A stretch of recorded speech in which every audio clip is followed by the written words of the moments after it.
Les amis, bienvenue dans une nouvelle vidéo. Je suis super heureux de vous retrouver aujourd'hui dans une nouvelle vidéo dans laquelle on va s'intéresser à Nuno Mendes et à son absence de prolongation pour l'instant. Avant que la vidéo commence, comme d'habitude, n'hésite pas à liker la vidéo, à t'abonner, à partager et à commenter si jamais j'ai oublié de dire certains trucs ou si jamais tu trouves certaines de mes prises de position assez justes. Et puis on se retrouve pour une nouvelle vidéo. Allez, c'est parti! Alors évidemment, le probable départ de Nuno Mendes au mercato estival, je ne parle pas évidemment du mercato hivernal, mais bien du mercato estival, pourrait être un gros coup dur pour le Paris Saint-Germain. Et c'est vrai que la prolongation de Nuno Mendes, elle bloque d'un point de vue salarial. Pourquoi? Alors, Nuno Mendes, il faut savoir que c'est l'un des joueurs qui est les moins bien payés, si ce n'est le joueur le moins bien payé de l'effectif, en tout cas des cadres. Il ne touche que 120 000 € mensuels, ce qui est quand même relativement peu. Quand tu vois les autres titulaires ou même ceux qui sont sur le banc, par exemple Marco Asensio, ils touchent aux alentours de 500 000 € mensuels, si ce n'est plus. Donc c'est vrai que quand tu vois l'importance du Nuno Mendes dans ton effectif et quand tu fais le rapport importance et salaire, bah c'est vrai qu'il est ultra faible, si ce n'est inexistant. Alors évidemment, Nuno Mendes, il est vachement frustré de cette situation. Il a coupé court à toutes les prolongations. Et puis Nuno Mendes, c'est quand même un joueur qui est en contrat jusqu'en 2026, donc c'est quand même une date qui va arriver relativement vite. Il a 22 ans, il est quand même titulaire indiscutable, 55 millions d'euros sur le marché des transferts. Bon, voilà, on parle quand même d'un joueur confirmé, certes qui a pas mal de trous d'air défensifs, mais qui est très fort offensivement. Et c'est vrai qu'une perte de Nuno Mendes serait quand même un gros coup dur pour le Paris Saint-Germain. Alors c'est vrai, comme je venais de le dire il y a quelques instants, Nuno Mendes, c'est un joueur qui est ultra utilisé par le Paris Saint-Germain. Quand on va regarder les données de performance, donc pour voir les temps de jeu qu'ont les différents joueurs, et ben on voit qu'à part les deux défenseurs centraux qui sont les joueurs les plus utilisés, on voit que Nuno Mendes, c'est un joueur qui est ultra utilisé, au même titre qu'Achraf Hakimi d'ailleurs, parce que le Paris Saint-Germain n'a que très peu de backup à ces deux joueurs. Pour Achraf Hakimi, on n'en a quasiment pas. On a juste Zagué, et encore c'est un jeune joueur, donc tu peux pas trop t'appuyer dessus, donc il est quasiment obligé d'être titulaire à chaque match. Sinon la doublure, on va dire officielle, c'est Zaïre Emery, même si du coup il ne joue pas à son poste. Et puis finalement pour Nuno Mendes, tu as qui? Tu as Lucas Hernandez, alors faut que je retrouve, voilà, il est ici. Et tu as Lucas Beraldo qui est un central et il a évolué quelques fois au poste de latéral gauche, mais c'est vrai que c'est un latéral gauche que tu déplaces, comme un peu Ricardo Calafiori Arsenal, même si Ricardo Calafiori Arsenal il s'y adapte beaucoup mieux, et puis il peut avoir Timber qui joue latéral gauche. Mais voilà, c'est vrai que finalement tu es quasiment obligé de le faire jouer à chaque gros match. Et quand on connaît l'historique des blessures de Nuno Mendes, et c'est vrai que c'est quand même assez inquiétant. Je vais vous le mettre sous les yeux. Mais voilà, l'historique des blessures, il est quand même assez inquiétant, avec une énorme blessure à l'ischio qu'il a tenu éloigné des terrains 287 jours, ce qui est quand même énorme. 44 matchs manqués, toutes compétitions confondues, que ce soit avec le Paris Saint-Germain ou avec la sélection portugaise. Une autre petite blessure, bon, je dis petite parce que par rapport aux 287 jours, elle est beaucoup moins importante, mais quand même 48 jours d'absence pour Nuno Mendes, 8 matchs, toutes compétitions confondues de manquer. Bon, et puis avant, c'est quand même beaucoup mieux que seulement 20 jours avec une blessure à l'ischio. Est-ce que c'est le même? Ça, je ne sais pas, mais encore une blessure à l'ischio. Blessure à la malléole, 17 jours, bon. C'est vrai que à la saison 2022-2023, il a été absent quand même 359 jours, ce qui est quand même quasiment un an à quelques jours près. Et puis les autres années, c'était quand même un peu mieux.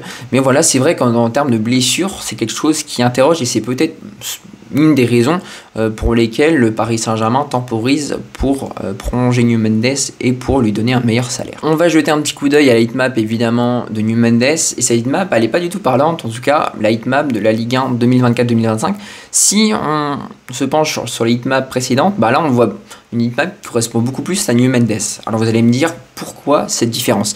Cette différence elle est toute simple, parce que tout simplement Luis Enrique utilisait Nuno Mendes comme un central gaucher relanceur qui s'incorporait dans la défense à 3 donc du Paris Saint-Germain avec Marquinhos, Pacho et donc du coup Nuno Mendes qui était finalement la première rampe de lancement. Et quand tu connais le manque de relance, de qualité de relance de Marquinhos, mais surtout de Pacho, c'est vrai que tu étais obligé de faire redescendre Nuno Mendes, et c'est peut-être l'une des raisons également de la non-prolongation pour l'instant et du fait qu'il est coupé court à toute discussion de la part de Nuno Mendes, parce qu'il était tout simplement utilisé un poste qui n'était pas le sien et il n'avait pas toute la liberté qu'il souhaitait pour s'exprimer offensivement. Donc là c'est vrai que c'est vraiment un gros problème là-dessus, et pour moi c'est l'une des raisons qui est tout simplement très probable. Évidemment, tu as des clubs et un club en particulier qui le cible, en la personne de Ruben Amorim et de Manchester United. Donc, alors évidemment, Nuno Mendes il va temporiser. Il attend de voir si évidemment il y aura une revalorisation salariale de la part du Paris Saint-Germain. Pour moi, en tout cas, et je dis bien que pour moi, elle doit intervenir, cette revalorisation salariale. Mais voilà. Et en tout cas, si j'étais Nuno Mendes, moi je la considérerais 2 fois plutôt qu'une. Pourquoi ? Parce que Manchester United a besoin de pistons. On sait qu'ils n'ont pas beaucoup de pistons, ils en ont même pas. Tu es obligé de faire redescendre parfois des ailiers comme Amad Diallo, même s'il joue beaucoup plus dans les deux de devant maintenant. Dans le 3-4-2-1 de Ruben Amorim, c'est vrai que Nuno Mendes il a ce profil vachement de Nuno Santos par exemple au Sporting, et c'est vrai qu'il pourrait avoir un rôle primordial, une revalorisation salariale, puisque Manchester United est quand même un club avec énormément de moyens et un gros de Première Ligue. Même si ça va pas en ce moment, rien ne dit que ça n'ira toujours pas cet été. Bon, évidemment, c'est très très compliqué en ce moment. L'arrivée d'Amorim, je vais pas dire que c'est un flop, mais pas loin. Il a vraiment beaucoup de mal à réformer cette équipe. Une arrivée cet été de Nuno Mendes à Manchester United, ça pourrait être quelque chose de vraiment sensé. Alors évidemment, Nuno Mendes, s'il venait à partir cet été, ça serait un véritable coup dur pour le Paris Saint-Germain, parce que le Paris Saint-Germain est en total remodelage, on va dire. Il a besoin de 109 et de belle recrue à certains postes clés, mais si Nuno Mendes venait à partir, ça ferait une recrue de plus, un titulaire de plus à aller chercher. Déjà qu'il faut peut-être un backup ou un joueur qui soit polyvalent pour jouer soit latéral gauche, soit latéral droit. Ça veut dire une recrue de plus et donc encore des dépenses de plus, même si on sait que les finances du Paris Saint-Germain et notamment du Qatar sont quasiment illimitées. Alors évidemment, en premier lieu, tu as Alejandro Balde que le PSG cible déjà. Pour moi, ça risque d'être un peu risqué. Pourquoi ? Parce que c'est un joueur qui est vraiment très très souvent blessé. Ses blessures, c'est vraiment un sacerdoce pour lui. 193 jours de raté en 2023-2024, c'est un peu moins que Nuno Mendes. Et malgré tout, c'est un joueur qui a quand même pas mal de similitudes avec Nuno Mendes, même si voilà, son VRF est beaucoup moins impressionnant. Défensivement, c'est quand même assez inquiétant. Et quand on connaît finalement parfois les errements défensifs du Paris Saint-Germain, je pense notamment d'un point de vue des latéraux, que ce soit Hakimi ou même Nuno Mendes, je suis pas sûr que ça soit le joueur le plus à même de venir au Paris Saint-Germain. Moi, j'irais beaucoup plus sur un Théo Hernandez. Théo Hernandez qui est en délicatesse vraiment depuis cette année-là avec l'AC Milan, fin de contrat en 2026. Il y a eu pas mal de rumeurs sur une éventuelle prolongation. Bon, il n'y a toujours pas de prolongation au bout. Et c'est vrai que c'est un joueur qui serait tout simplement incroyable. C'est son FBRF, pardon. Il y a quasiment que du vert, même si défensivement c'est un peu plus compliqué. C'est vrai que c'est un joueur qui a l'expérience internationale, qui a énormément d'expérience, que ce soit avec l'AC Milan du coup, ou en sélection avec Didier Deschamps, avec l'équipe de France. Défensivement c'est compliqué, mais je pense voilà, d'un point de vue expérience ça peut être vraiment top. Et offensivement on a vu avec Rafael Leao, c'est quand même assez phénoménal, et défensivement il y aura un peu de taf, mais il pourrait rejoindre son frère Lucas, donc je pense que ça pourrait être totalement la bonne recrue. La deuxième recrue que je vais vous proposer, c'est Milos Kerkez. Alors Milos Kerkez, 28 millions d'euros seulement sur Transfermarkt, qui fait les beaux jours de Bournemouth, et ouais, à seulement 21 ans, ça fait un an qu'il est arrivé. Ou un peu plus, non ouais, ça fait 1 an et demi maintenant qu'il est arrivé donc du côté de l'Angleterre depuis la AZ Alkmaar, mais franchement c'est un régal honnêtement. Quand on va regarder son petit FBRF, c'est un joueur qui est quand même très jeune, qui joue dans une équipe qui n'est pas dominante, donc ça c'est vraiment à prendre en compte. C'est un joueur qui est très bon dans tout ce qui est interception.